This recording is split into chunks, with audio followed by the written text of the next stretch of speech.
ಸಚಿವ ಬೋಸರಾಜು ವಿರುದ್ಧ ಈಗಾಗಲೇ ರಾಜ್ಯಪಾಲರಿಗೆ ದೂರನ್ನು ಸಲ್ಲಿಸಲಾಗಿದೆ. ಸಾಮಾಜಿಕ ಹೋರಾಟಗಾರರಾಗಿರುವಂತಹ ದಿನೇಶ್ ಕಲ್ಲಹಳ್ಳಿ ದೂರನ್ನು ದಾಖಲು ಮಾಡಿದ್ದಾರೆ. KRIDL ಅಧಿಕಾರಿಗೆ ಸಾರ್ವಜನಿಕವಾಗಿ ಬೆದರಿಕೆ ಹಾಕಿದ ಹಿನ್ನೆಲೆಯಲ್ಲಿ ಕಂಬಕ್ಕೆ ಕಟ್ಟಿ ಒದಿತೀನಿ, ಹೀಗೆ ಸಚಿವರು ಹಾಕಿದ ಧಮಕಿಗೆ ಸಂಬಂಧಪಟ್ಟಂತೆ ವಿಡಿಯೋ ದಾಖಲೆ ಆಧಾರದ ಮೇಲೆ ತನಿಖೆಗೆ ಮನವಿಯನ್ನು ಮಾಡಲಾಗಿದೆ. ಕಾನೂನುಬದ್ಧ ಕ್ರಮವನ್ನು ತೆಗೆದುಕೊಳ್ಳಬೇಕು. ಸಾಮಾಜಿಕ ಹೋರಾಟಗಾರರಾಗಿರುವಂತಹ ದಿನೇಶ್ ಕಲ್ಲಹಳ್ಳಿ ಅವರ ಮನವಿ ಮತ್ತು ಆಗ್ರಹ ಇದು. ಸಚಿವ ಬೋಸರಾಜು ವಿರುದ್ಧ ರಾಜ್ಯಪಾಲರಿಗೆ ದೂರು. ರಾಜ್ಯಪಾಲರಾಗಿರುವಂತಹ ಥಾವರ್ ಚಂದ್ ಗೆಹ್ಲೋಟ್ ಅವರಿಗೆ ದೂರು ಸಲ್ಲಿಸಲಾಗಿದೆ. ಹಾಗಾದ್ರೆ ಅವತ್ತೇನಾಯ್ತು ಒಂದ್ಸಲ ನೋಡ್ಕೊಂಬರೋಣ. ನಾಳೆ ಮಾಡಿ ಓದಿದ್ದು ನೋಡಿ ಕಟ್ಟಾಗಿದೆ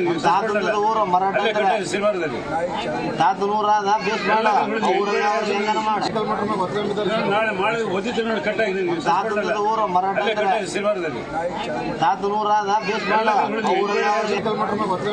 ನಾಳೆ ಮಾಡಿ ಓದಿದ್ದು ನೋಡಿ ಕಟ್ಟಾಗಿದೆ ನೋಡಿ, ದೃಶ್ಯದಲ್ಲಿ ಸ್ಪಷ್ಟವಾಗಿ ಗೊತ್ತಾಗ್ತಾ ಇದೆ. KRIDL ಅಧಿಕಾರಿ ನಿಂತುಕೊಂಡಿದ್ದಾರೆ, ಸುತ್ತಮುತ್ತ ಜನಸಾಮಾನ್ಯರಿದ್ದಾರೆ. ಸಣ್ಣ ನೀರಾವರಿ ಸಚಿವರು ಬೋಸರಾಜು ಅವರು ಯಾವ ರೀತಿ KRIDL ಅಧಿಕಾರಿಗೆ ಸಾರ್ವಜನಿಕವಾಗಿ ಬೆದರಿಕೆ ಹಾಕ್ತಾರೆ ಅನ್ನೋದನ್ನು ನೋಡಬಹುದು. ಕಂಬಕ್ಕೆ ಕಟ್ಟಿ ಒದಿತೀನಿ, ಈ ರೀತಿ ಗೌರವಾನ್ವಿತ ಸಚಿವರಾದಂಥ ಶ್ರೀ ಬೋಸರಾಜು ಅವರು ರಾಯಚೂರು ಜಿಲ್ಲೆ ವ್ಯಾಪ್ತಿಯಲ್ಲಿ ನಡೆದಂಥ ಕಾರ್ಯಕ್ರಮದಲ್ಲಿ KRDLನ ಅಧಿಕಾರಿಯಾದಂಥ ಹನುಮಂತಪ್ಪ ಅವರನ್ನು ಕಂಬಕ್ಕೆ ಕಟ್ಟಿ ಒದಿತೀನಿ ಎನ್ನುವಂಥ ಈ ಹೇಳಿಕೆ ಸಂಪೂರ್ಣವಾಗಿ ಕಾನೂನುಬಾಹಿರ ಮತ್ತು ಸಂವಿಧಾನಬಾಹಿರ ಕೃತ್ಯ ಆಗಿರೋದ್ರಿಂದ ಸಚಿವರ ವಿರುದ್ಧ ಕಾನೂನಾತ್ಮಕವಾಗಿ ಮತ್ತು ಸಂವಿಧಾನಾತ್ಮಕವಾಗಿ ಕ್ರಮ ಕೈಗೊಳ್ಳಬೇಕಂತೇಳಿ ನಾನು ಗೌರವಾನ್ವಿತ ರಾಜ್ಯಪಾಲರಿಗೆ ಇವತ್ತೊಂದು ದೂರು ನೀಡೋದರ ಮೂಲಕ ಸಮಗ್ರವಾಗಿ ತನಿಖೆಗೆ ಒತ್ತಾಯ ಮಾಡಿದ್ದೇನೆ.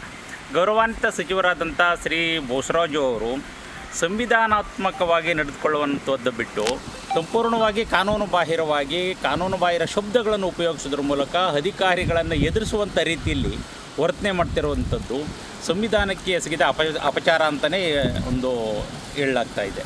ಹಾಗಾಗಿ ಈ ಕೂಡಲೇ ಗೌರವಾನ್ವಿತ ರಾಜ್ಯಪಾಲರು ಇಡೀ ಪ್ರಕರಣದ ಬಗ್ಗೆ ಉನ್ನತ ಮಟ್ಟದ ತನಿಖೆಗೆ ಆದೇಶ ಈ ಬಗ್ಗೆ ಹೆಚ್ಚಿನ ಡೀಟೇಲ್ಸನ್ನು ನಮ್ಮ ಪ್ರತಿನಿಧಿ ಪ್ರಸನ್ನ ನೀಡ್ತಾರೆ. ಪ್ರಸನ್ನ, ಸಚಿವರು ತಮ್ಮ ಘನತೆಯನ್ನು ಕಾಪಾಡಿಕೊಳ್ಳೋದ್ರ ಜೊತೆಗೆ ಅಧಿಕಾರಿಗಳ ಘನತೆಯನ್ನು ಉಳಿಸಬೇಕು.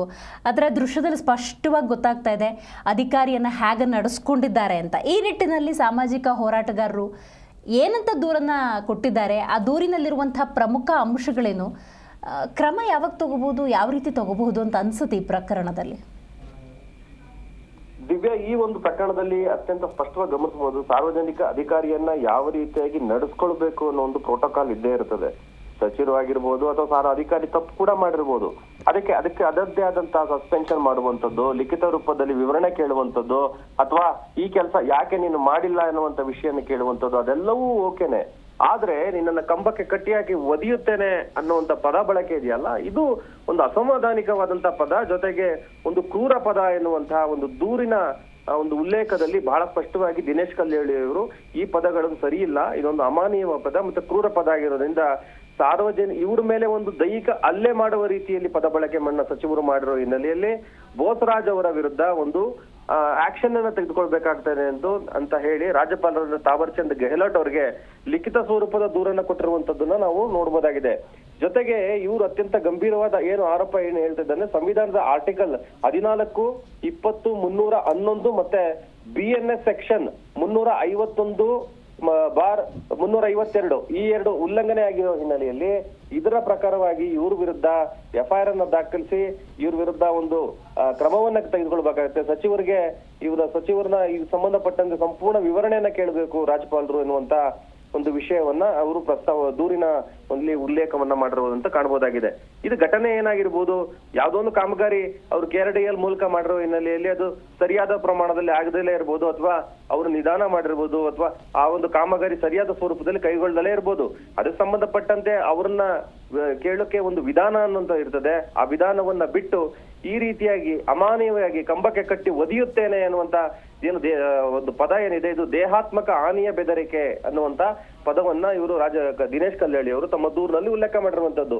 ಈಗ ರಾಜ್ಯಪಾಲರು ಸಚಿವರಿಗೆ ನೋಟಿಸ್ ಕೊಟ್ಟು ಇದಕ್ಕೆ ಸಂಬಂಧಪಟ್ಟಂತೆ ವಿವರಣೆಯನ್ನ ಕೇಳಬೇಕಾಗುತ್ತೆ ಅನ್ನುವಂತ ವಿಚಾರವನ್ನು ಅವರು ಪ್ರಸ್ತಾವನೆ ಮಾಡಿರುವಂತದ್ದು. ಇದೊಂದು ಸಾರ್ವಜನಿಕ ಹಿತಾಸಕ್ತಿಯಾದಂತಹ ಒಂದು ದೂರು ಆಗಿರುವ ಹಿನ್ನೆಲೆಯಲ್ಲಿ ಆ ಒಂದು ಸಚಿವ ಬಳಸಿರುವಂತಹ ಪದ ವರ್ತನೆ ಮತ್ತು ನೀತಿ ಸಂವಿಧಾನದ ಮೂಲ ಉದ್ದೇಶಗಳಿಗೆ ಉಲ್ಲಂಘನೆ ಆಗ್ತದೆ ಅನ್ನುವಂತ ವಿಚಾರವನ್ನ ದಿನೇಶ್ ಕಲ್ಲಳ್ಳಿ ಅವರು ಪ್ರಸ್ತಾವನೆ ಮಾಡಿರುವಂತದ್ದು. ದಿವ್ಯಾ, ಪ್ರಸನ್ನ, ಈಗ ದಿನೇಶ್ ಕಲ್ಲಹಳ್ಳಿ ಅವರು ಅಧಿಕಾರಿಗಳ ಧ್ವನಿಯಾಗಿ ಸಚಿವರು ಯಾವ ರೀತಿ ಪದಪ್ರಯೋಗವನ್ನು ಮಾಡಬೇಕು, ಅದ್ರ ಸಾರ್ವಜನಿಕವಾಗಿ ಹೆಂಗೆ ನಡ್ಕೋಬೇಕು ಅನ್ನುವಂಥ ನಿಟ್ಟಿನಲ್ಲಿ ವೆರಿ ಬಿಗ್ ಸ್ಟ್ಯಾಂಡ್ ಅಂತ ತಗೊಂಡಿದ್ದಾರೆ, ರೈಟ್? ಹಾಗಾದರೆ KRIDL ಅಧಿಕಾರಿ ಅವ್ರನ್ನ ಸಂಪರ್ಕ ಮಾಡುವಂತಹ ಪ್ರಯತ್ನ ದಿನೇಶ್ ಕಲ್ಲಹಳ್ಳಿ ಅವ್ರ ಕಡೆಯಿಂದ ಏನಾದರೂ ಆಗಿದೆಯಾ?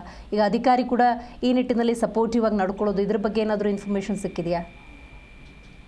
ಇದೊಂದು ಸಾಮಾಜಿಕ ಜಾಲತಾಣಗಳಲ್ಲಿ ಸಚಿವರು ಮಾತಾಡಿರುವಂತ ಈ ಒಂದು ವಿಚಾರ ವಿಡಿಯೋ ಬಹಳಷ್ಟು ವೈರಲ್ ಆಗಿದೆ. ಈ ವೈರಲ್ ಆದಂತ ವಿಚಾರದಿಂದ ಏನಾಗಿದೆ, ಸಾರ್ವಜನಿಕ ಅಧಿಕಾರಿಗಳಲ್ಲಿ ಈ ಒಂದು ಚರ್ಚೆ ಬಹಳಷ್ಟು ಚರ್ಚೆಗೆ ಗ್ರಾಸವಾಗ್ತಾ ಇದೆ.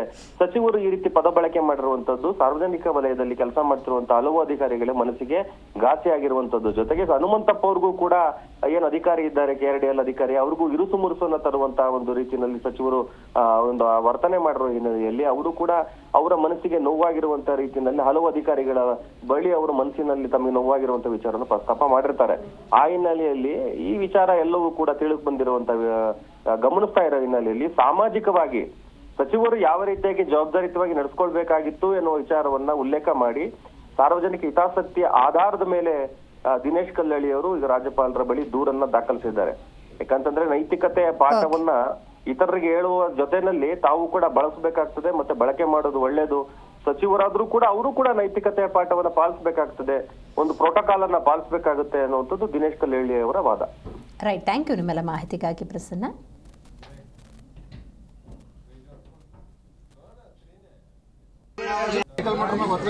ನಾಳೆ ಮಾಡಿ ಒದ್ದಿತ್ತು ನೋಡಿ ಕಟ್ಟಾಗಿದೆ ಊರ ಮರಾಠ ಸಿಲ್ವರ್ದಲ್ಲಿ ತಾತ ನೂರ